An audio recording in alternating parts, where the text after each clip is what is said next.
Hey guys, this is the one you've been waiting for, the one I've been waiting for sure, but today we're going to talk about improved sprint performance in the gym. We're going to take a deep dive. Let's go. Here are the topics.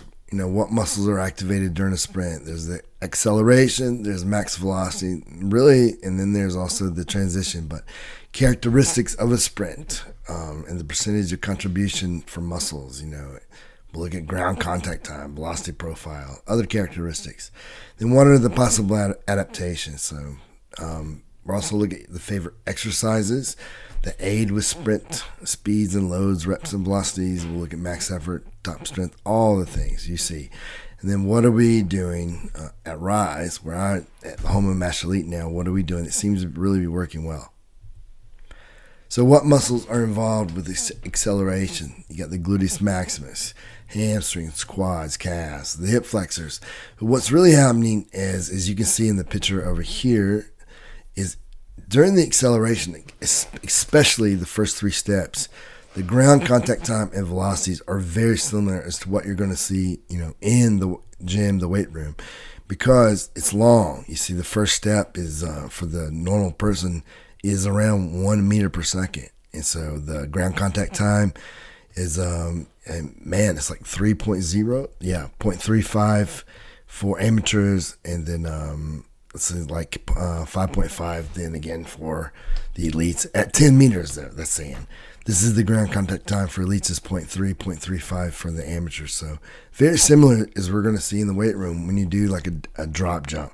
And for some of my athletes, we're going to see 0.25, which is what they're going to see even at 10 meters. So things get similar, but we got to look at contraction type, concentric, eccentric.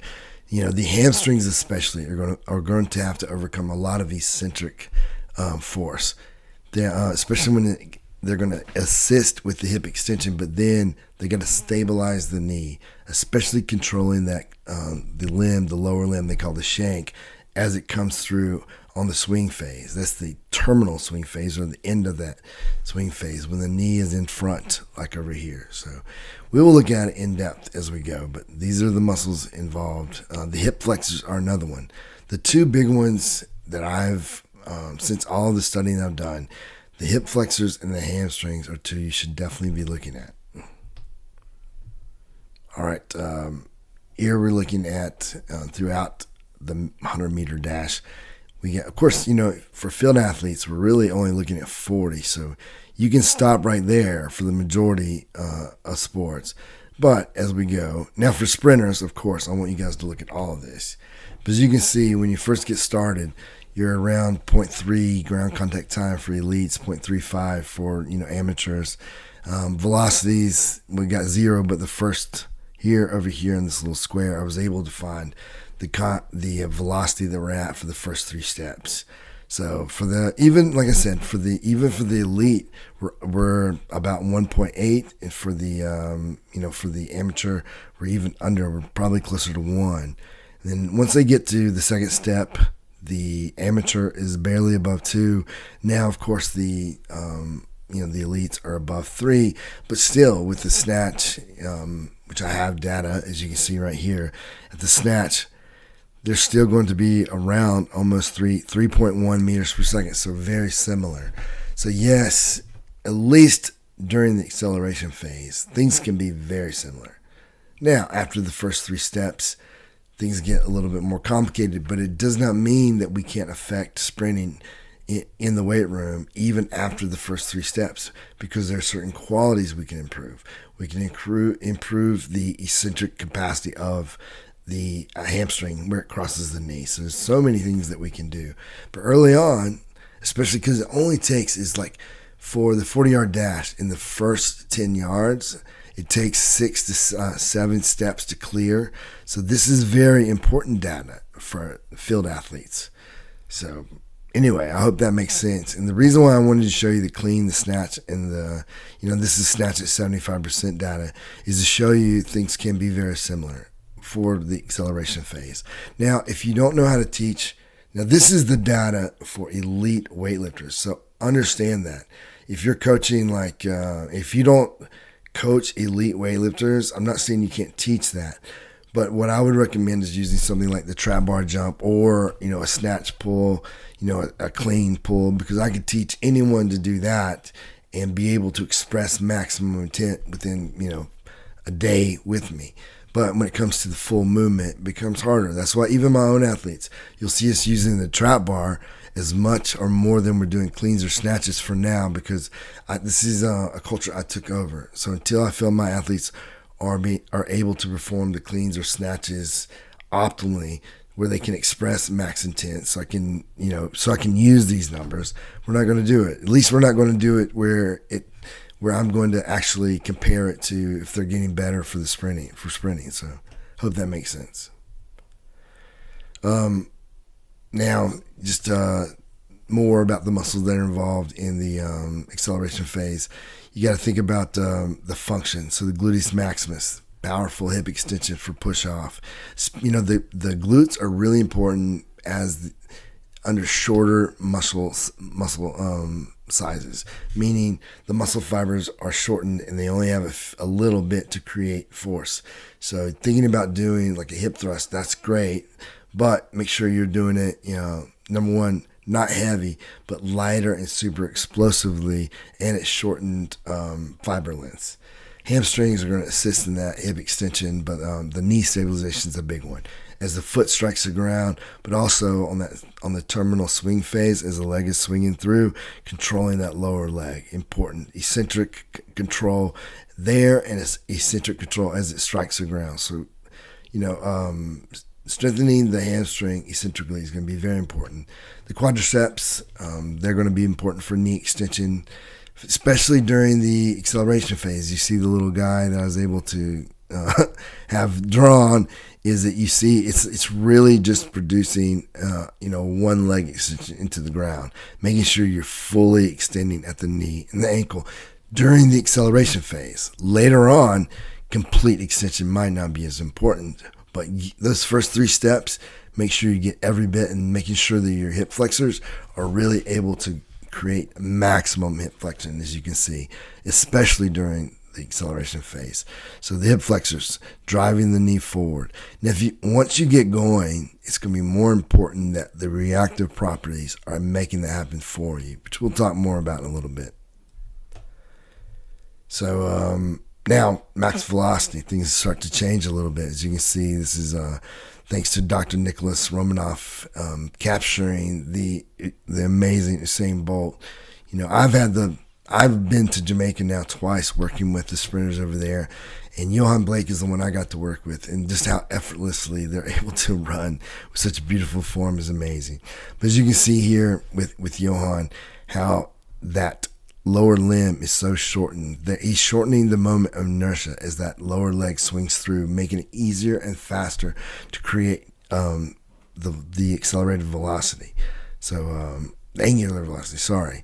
So he can come through as quickly as possible and can reach maximum height. You see in the slide number 4, that's exactly where you want it. About 80 degrees, not quite 90, but like pretty darn close. Because if you can't get it that high, you're not going to be able to create enough force for when that foot strikes the ground, which, as you can see, it should strike the ground right up under the body. And we'll go through a bigger slide that shows the entire phases of max velocity. But this is where things change. The hamstring is super important as it crosses the knee, that it's able to slow that lower leg down upon the recovery of the knee forward in the swing phase.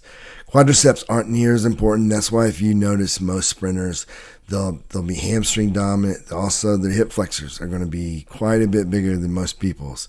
That's the one that they found to be quite unusual in people. It was Isafa Powell, who has amazing hip flexors, but it just shows you that maybe we should start adding them in.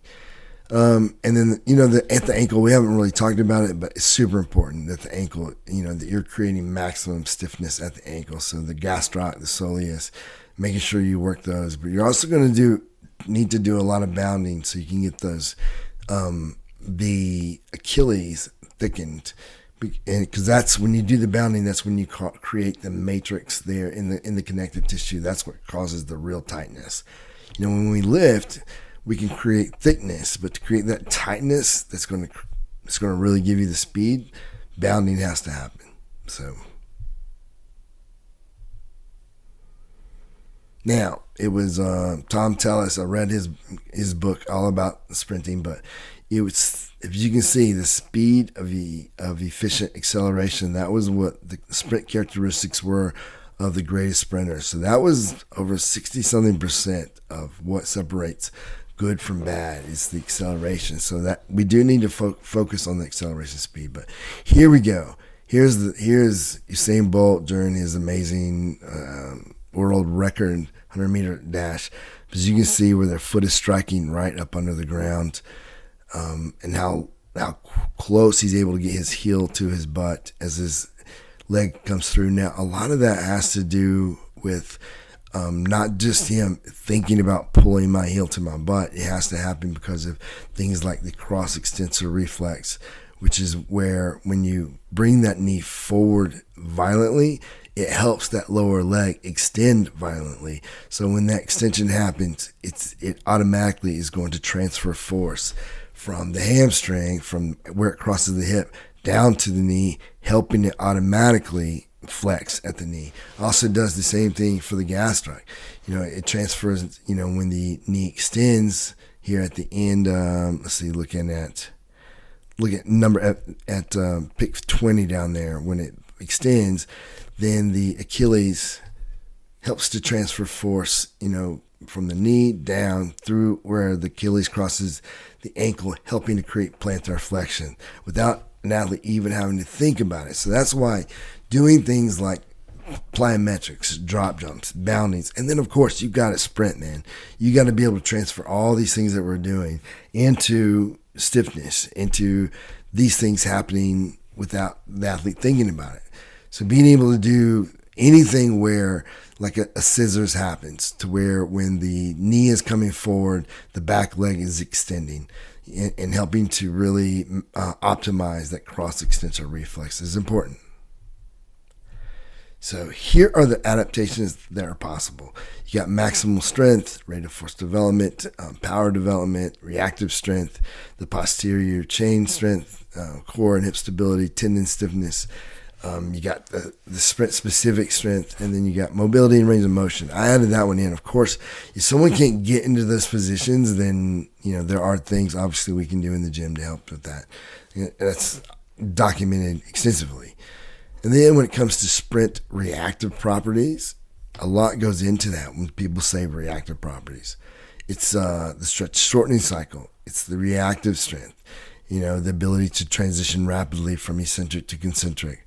It's leg stiffness, maintaining optimal lower leg stiffness. That's better for the force transmission I was talking about. The rate of force development, being able to create, force at like super quick, because you as you noticed in the past, an elite level sprinter, their ground contact time is 0.08. That's what's happening in their stretch shortening cycle. Amazing. So ground contact time optimization, the foot strike position, that's super important. And when it comes to to maximizing the reactive properties of a sprint, and then using reflexes. That's what I talked about. The stretch reflex, maximizing the Golgi tendon reflex and the cross extensor reflex. The Golgi tendon reflex, what that is it is in the tendon, and what it does is it recognizes massive amounts of force, and it will inhibit muscle action because it's preventing you from tearing a tendon. So you have to do explosive things often to get the Golgi tendon organ conditioned to being able to take those forces. Now let's go into what I suggest as far as exercises and ways to help improve sprinting in the gym. Max strength. Without a doubt, the back squat is going, back squat or front squat. The only differences are the back squat is probably going to get the most bang for your buck. It's going to be a little bit more hip dominant. Front squat is probably going to be a little bit more quad dominant, but it's also going to strengthen the spinal extensors, which are important because posture is super important when it comes to sprinting. Once you get going, you really have to. Spinal extensors are super important for holding you upright and being able to maintain just a slight 5-degree lean. So it's important. Now, the difference in like back squat or front squat is going to be joint angles. You know, the trap bar deadlift or even the conventional deadlift, you're going to perform that from a little bit less of a joint angle than you would if, or a little bit greater of a joint angle than if you were going to do a back squat. You're going to go through a full range of motion when you do a back squat or a front squat, which is important because you need to be able to, unless you're going at a full range of motion, your tendons are not, or your ligaments are not going to be maximized as far as strengthening them. Not to mention the stretch shortening cycle is not going to be maximized as well. Now remember, though, that's at the stretch shortening cycle at a much slower velocity than we're talking about when we're running. But yet, if you really want to create healthy joints, a full range of motion has to happen at least some of the time, and I recommend the majority of the time. However, there are times for things like pin squats, as you can see down here, and I'll show you just doing a pin squat. I would probably recommend the pin squat, especially when you're trying to peak your speed. And here's why. It's because those joint angles are going to be much more, they're going to be much more specific to when you're running at top speed then versus doing, like a full squat.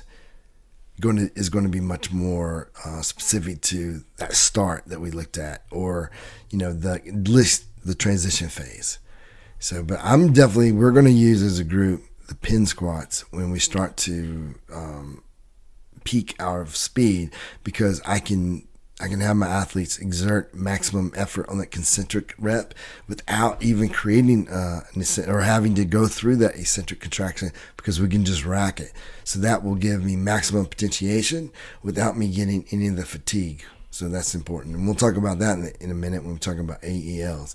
But I do believe you need to spend some quality time with unilateral work, either doing the step-ups or the rear-legged elevated squats, which is what we like to do.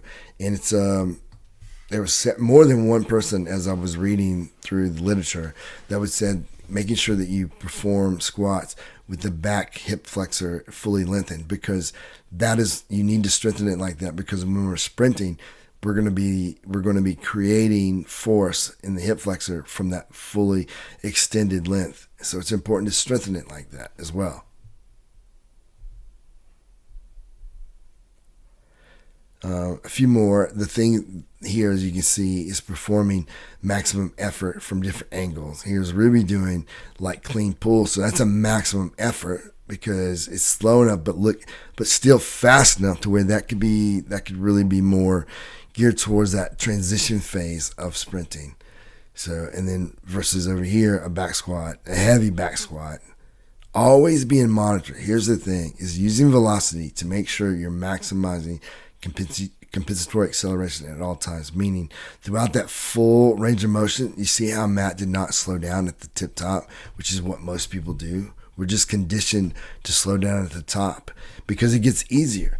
But with velocity, if you tell an athlete to make sure that they hit a 0.6 meters per second, they're going to. And that's going to help them get better at recruiting those high threshold motor units. Now, speed and power, or strength, speed, and power. When you get really good at the Olympic lifts, or even the trap bar deadlifts, if you do the trap bar deadlift jumps, that is, if you do those often, you're going to find that your athletes, anywhere between like 70% and all the way sometimes up to 90%, it rarely slows down because they get better and better and better at recruiting those high threshold motor units, so the rate of force development gets better. So what's that going to mean? That's going to mean in those first 3 steps, you're getting better because we're creating velocities that are very similar.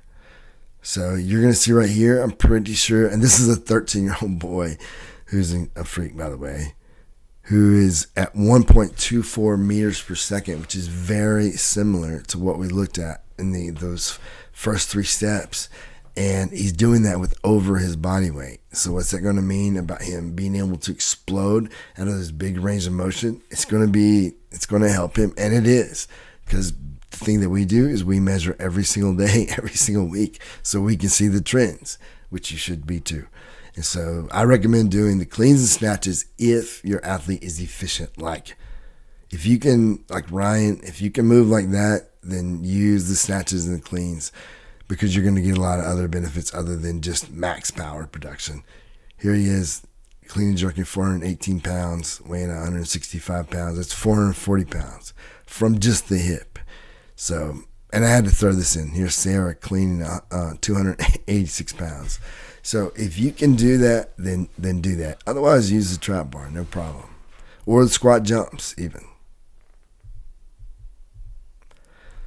So more from the power movements to this is because I wanted to show also from different ranges of motion. Here's Ryan being able to snatch 374 pounds, weighing 165 pounds is what he weighs, 75 kilos doing this. So if you can produce force this quickly, then do the snatches. And that range of motion is going to be very similar to what people are going to create when they're at least in the transition phase. And remember, for the field athletes, you are going to be going through acceleration almost at least through the 20, and some of you maybe almost in the 30. So it's super important to get really powerful at all of these different ranges of motion. And here's Matt, where we've used the different power cleans from different ranges of motion to potentiate, as you'll see. He has improved his speed magnificently. And on what we use, the shred mill, another thing that you can use in the gym, if you have one, to monitor improvements in speed. He has 18.3 in the gear 3 or the transition phase. And so that tells me he's set up to be well over 20 miles an hour when he does a 40-yard dash. So that's good news is what that means. 36-inch straight leg deadlifts, anyway. Or straight leg jumps. Now, speed, strength, and plyometrics. You remember this play? We have seen, like especially with Tate, ground contact times at 0.2 or even less. So very similar to the acceleration phase of sprinting, and all the way deep into it as well. So some of my recommended are the depth jumps, because you're going to maximize those reactive properties that we talked about. Bounding, anytime you can do bounding, you're going to improve at those reactive properties. I do recommend some split jumps, scissor jumps, so you get used to the cross extensor reflex that I talked about. Whereas when that back knee comes through violently, it automatically tells that back leg to extend. It's what it does. That reflex is just helping you to create balance, so you don't fall. That's what the body's doing for you. So we're talking about forces that are generated passively, something you don't think about. So reflex it just happens at the spine, so you don't have to really even think about it. It just helps you run faster without thinking. So when you watch Usain Bolt or Johan Blake run, they run, it looks like they're not having to think about it at all. And guess what? They're not. It's just their body is so programmed with their reactive properties that they're just kind of doing their thing, man. It's awesome. So, and this one is the Gwiz jumps, I think they're called. My man Dane Miller from Garage Strength, this is his. I wish I could take it, but I can't. But we'll see. Learning to fire out on that one leg, producing maximum power as fast as possible on that one leg. And what it's also teaching is, as you notice, as he brings that the hip flexes, that back leg extends. That's a great leg, a great exercise to practice that whole cross extensor reflex. And then obviously measuring, always measuring. And this is Tate also as well. He's one of the starting running backs at Wake Forest University. Had a great year last year, 7 touchdowns. So we're very happy with his improvements. Now, accentuated eccentric loading, great way to anyone who knows anything about eccentrics. First, let me go ahead and shout out Dr. Tim Suckermill, who's done all the research that I've read on accentuated eccentric loading. But it's really going to help you get better, improve your stretch shortening cycle, which is important. It's going to help tendon quality. It's going to help improve the tightened protein filaments, which is a part of the muscle that resists stretch. Anytime you resist stretch, that's that whole tightening process or creating tightness that's going to help transfer force better. So we get the some of the movements I recommend: eccentric back squats with weight releasers, the flywheel. Anytime you can use the flywheel, whether it's RDLs or if you have the attachment to do leg curls, definitely do it. And then squat jumps with weight releasers, and then weighted depth jumps or box jumps. Those are all good. And here are his recommendations. And so I'll just leave that there for you guys. Push pause, take notes from him. Here's us doing some. This is when we first got our flywheel, learning to use it. Some of the ways to really emphasize the eccentric is to do more of a Hatfield squat, to be able to use the pole in front of you to create extra force on the way up, letting go and letting your body absorb, because we're anywhere between 120 and 130% stronger on the way down. So you got to find ways to overload that eccentric contraction. Here's the old man. That's me doing another one of Dr. Zuckermill's AEL, that reactive jumps. So you lower, holding on to the kettlebells, you drop them. And then I did some also depth jumps, and then a depth jump at the end, drop jump at the end. So all of that is AEL, and all of that is going to help me with power and reactive properties. What I'm after is trying to help my tendons and not snap a tendon as I get older. That's what I'm trying to do. Here's Ruby.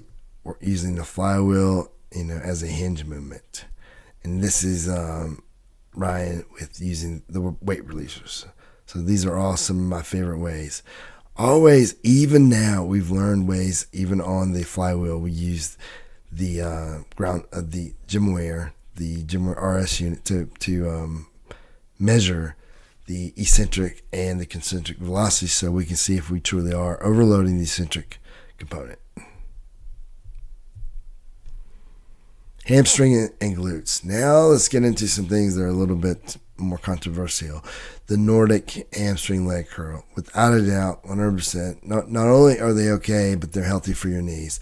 Dr. Tim Hewitt, who is the number one PhD as far as research on ACL tears, he is the one who told me personally, definitely do the Nordic leg curls to strengthen the hamstring as it crosses the knee. And so let me show you some of our favorite exercises. Here we are. This is my man, knees over toes guy, showing you some ways to use the Nordic leg curl. Now he's able to, he's also going to show you the hamstring curl, glute ham raises. Those are all good ways. I will say his bench makes it easy because you can change the length of the bench. And so you can, because most of you aren't going to be able to do it at first. And so you can change the forces. So here's a few of the Brett Contreras' favorite glute exercises. I definitely recommend the hip thrust when it comes to training the glutes for sprinting, because remember I told you need to do it at shortened muscle fiber lengths, and I can't think of a better way to do it than with the hip thrust, using the bands especially, because you're going to be able to go even faster. Otherwise, here's some of my other recommended exercises. She's even going to show you the Nordic leg curl, and eventually she's going to show you the Bulgarian split squat with the rear leg elevated.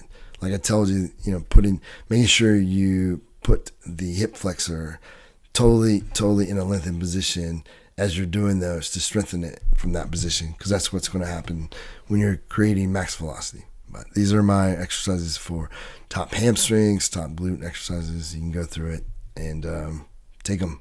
Please take them.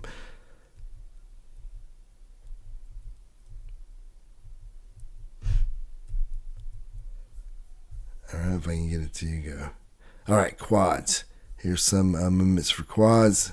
The Bulgarian split squats, step ups. I really like the step ups because you can strengthen the quad at the various angles of whatever you're trying to work on. If you're trying to work on acceleration, you can get more of a range of motion. If you're trying to work on max velocity, you can have, if you're working at max velocity, you can have a greater angle, less range of motion, versus like if you're working on acceleration, you can have a less of an angle and a greater range of motion. So here's an example of So pretty good. I would say that would be more for acceleration phase. And notice how he drives that back knee forward, doing what? Trying to encourage that cross extensor reflex even when he's doing the step ups.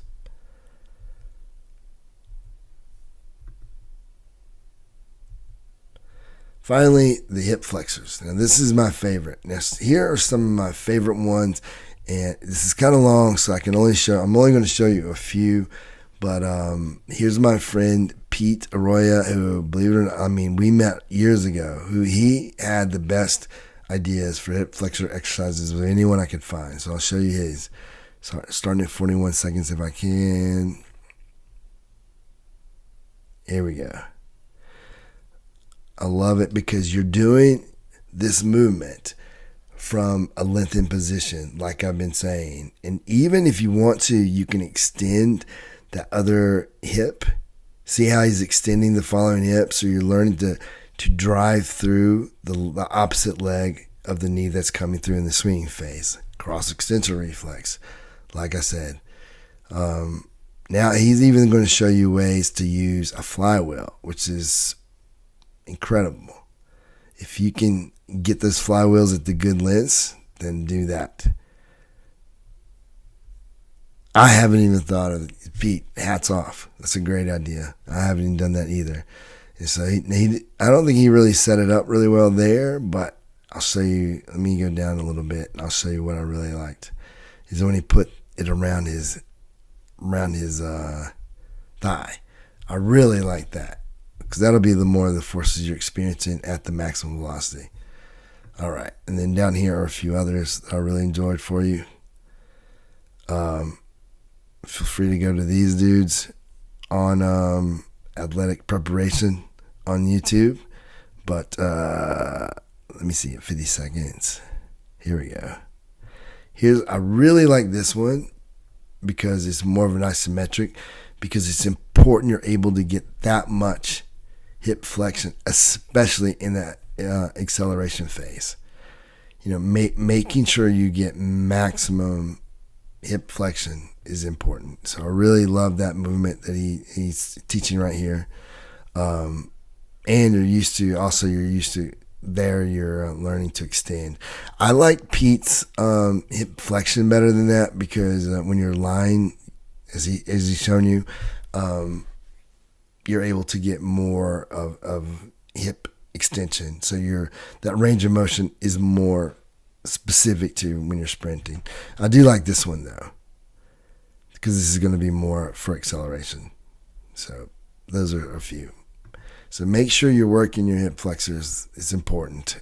Here are all the different exercises you can use, recommended sets and reps, and the primary benefits for all.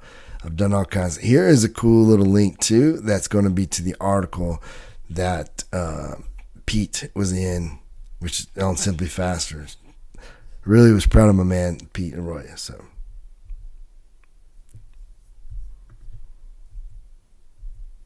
Now, gastroc soleus, I don't want to forget those. So standing calf raises, seated calf. Standing calf raises is going to help more of the gastroc, seated more of the soleus, pogo jumps and depth jumps. We've already kind of talked about those, but that's what's going to help really with the matrix in the tendons. So those are important to create that springiness. Doing the standing calf raises and seated calf raises, that helps the thickness of the tendons. Pogo jumps, step jumps. Yeah. Dr. Keith Barr, Dr. Keith Baar, he is the tendon guy. Read his information. Don't take my word for it. So, now, what are we doing at Rise Indoor Sports?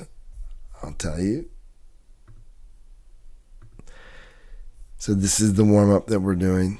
So, making sure that we get some hip extension, hip abduction, really working the heels, the thoracic spine. You got to be able to move really well. Knee hug to lunge, making sure we can get that hip flexion. That's important. If you can't get it, you can't run.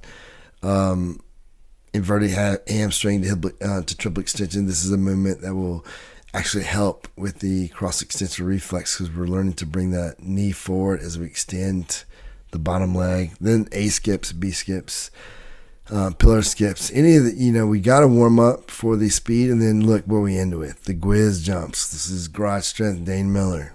Beautiful, the one I showed you. Then here's what we're doing, guys. We're doing a trap bar jump, and then we're starting with 75% of our body weight, then 90, then 100, and we're keeping very similar week to week because we're trying to produce more and more velocity because we're improving the rate of force development. These body weights. That's also in turn helping us get better at the acceleration phase of sprinting, and it did, without a doubt. Then we're going over and we're doing counter movement jumps. We take a minute to do acceleration drills, and then we're doing gear 2 on the shred mill, which has been great for not only helping us get better because we have 8 resistance, so we're still have force to overcome, but we're measuring our improvements in acceleration. And I tell you what, as we've measured our 10s, everything is getting better. It's trending down. This is Matt. He's getting ready for bobsled, and he is created like 13.8, which is one of the top scores that you can create on the shred mill, on the gear 2.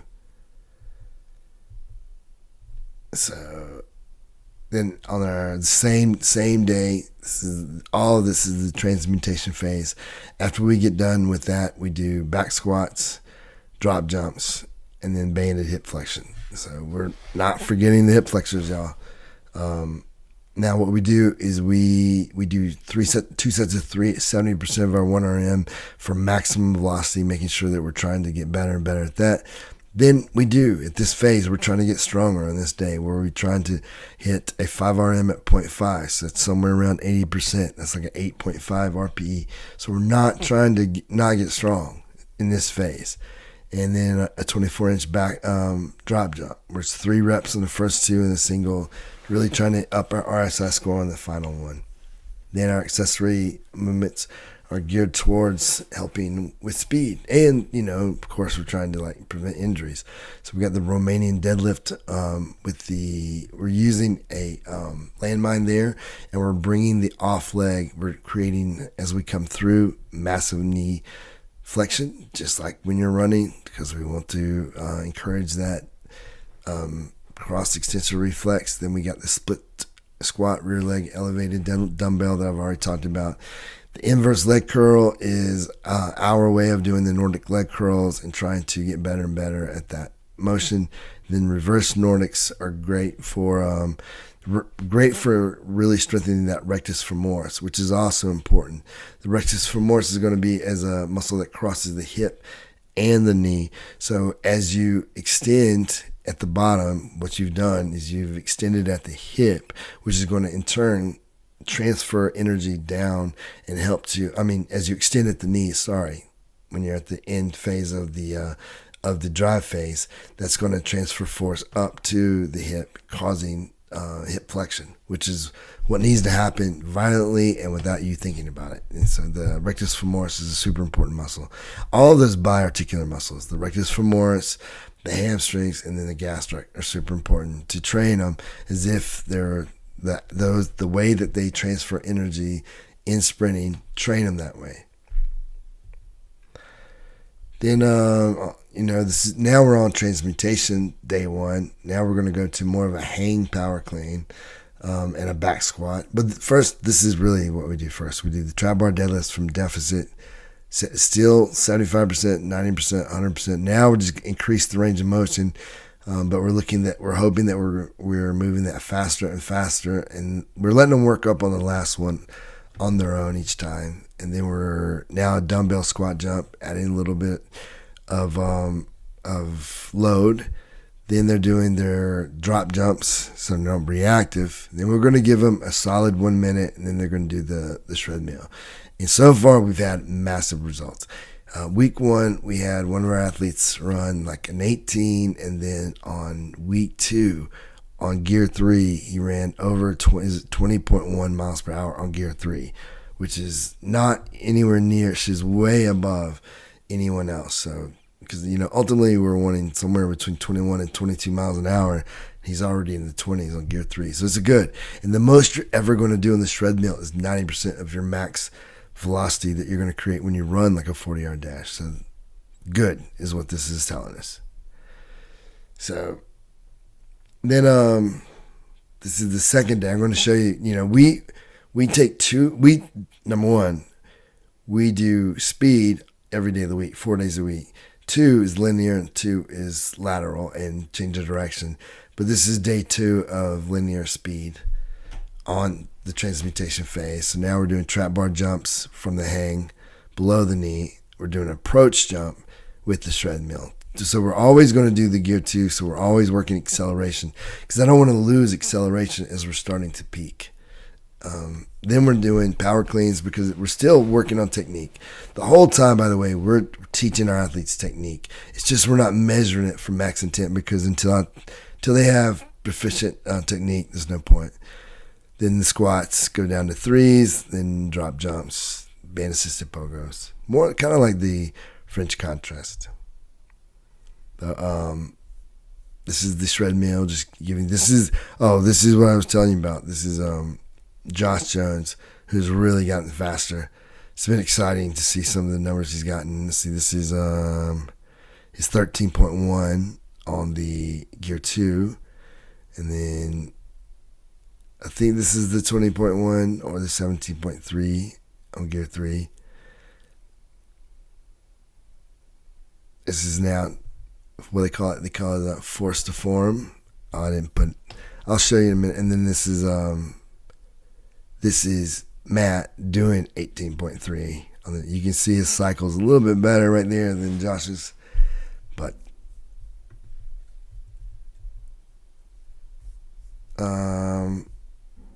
some more of the movements we're doing. I already showed you this, so I'm not going to show you this again. But this is important. You're seeing Tate looking at RSI scores. So his ground contact time tells me why he's a good running back. It's in the 2.2 seconds or 200 milliseconds, as you could say. All right, guys, we've already covered that, so we've gone through it.